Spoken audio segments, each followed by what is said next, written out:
Tell me your name, your profession, and how long you have been in the indie. In the indie, good. So my name is Nicholas Powers, and I teach literature at a state college. And I have been writing for the indies since 2003. Great. Nick, why would you? Nick, tell me something funny about the indie. Oh wow, something funny about the indie is like a nursery for the left. So many people met here at the indie. They hooked up, and they had kids. So if there's a whole generation of the left in New York, it's because people uh, saw each other at the indie. Sparks flew, and now they're buying diapers. Where do you get inspired to write stories? Um, Usually a protest, the feeling that's in the air, or I try to um, read a lot or watch a lot of what's going around the world and link it up with what's happening in New York. But for the most part, if it's a creative nonfiction piece, I try to examine what my emotions and the emotions of other people are and fit them into a story. And what is the overall drive that's having the scenes one after the next. If it's a political critique piece, I try to see what are the arguments and do they help clarify things or obscure the issue and try to make things as clear as I can for the reader. Why do you still? Why are you currently collaborating in the indie? Mm, it's the best. It's because they pay me so well. Like the Indies, the one place they pay you in like Hershey kisses and hugs. Um, it's a place that's fun to write for because I can pretty much experiment with the kind of prose that I use. So it could be poetic, it could be very political critique, it could be creative nonfiction. So there's a lot of free space to explore. And the other thing is that actually I just love the pace of the indie, the conversations that I have that lead up to articles, and seeing how we take all the crazy stuff that's happening in the world and condense it into an issue for people to read. Um, what was your latest article about?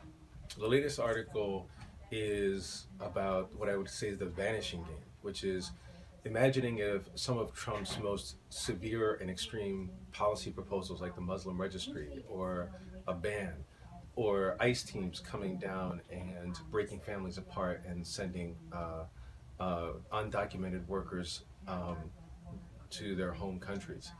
And so I played this vanishing game because in New York, many of us either know are related to undocumented workers, Muslims, people who are gay, queer, etc.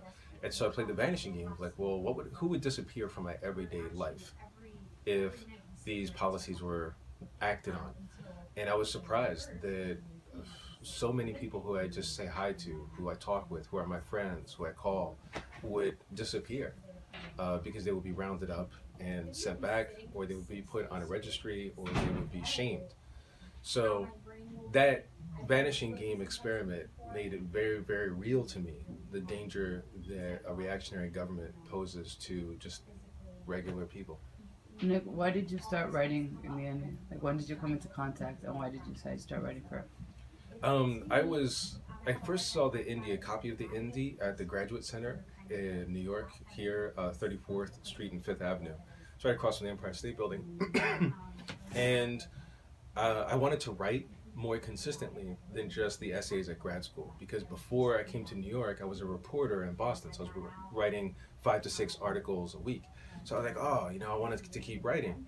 And so I saw the indie, I came in, and I saw Arun Gupta, I saw John, and I saw others, and I just asked if I could start writing articles. And at first, they were just kind of like reviews and critiques of pop culture, and then they became the use of literary concepts and psychoanalytic concepts on protest and on the everyday life.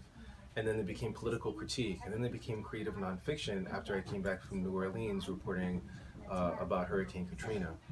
And so, over the course of my writing life at the Indie, the writing that I did changed. And so, the space that it allowed for me to grow is what kept me coming back to the Indie because it offered something that very few other places could. Do you regret having been in the indie for such a long time? No, actually, no. There's a deep comfort that comes. It's weird. It's like I've been a monogamous writer When it comes to writing, I'm a total monogamous person. I've been dedicated to the indie for so long. Sometimes I take the indie out for an anniversary date, and I get on my one knee and I pop open an article and I say, "Will you marry me again?" And the indie's like, "Oh," Then we go off into the sunset as the Hollywood music swells. So yeah, it's me and the indie have been pretty good. We've had lots of kids.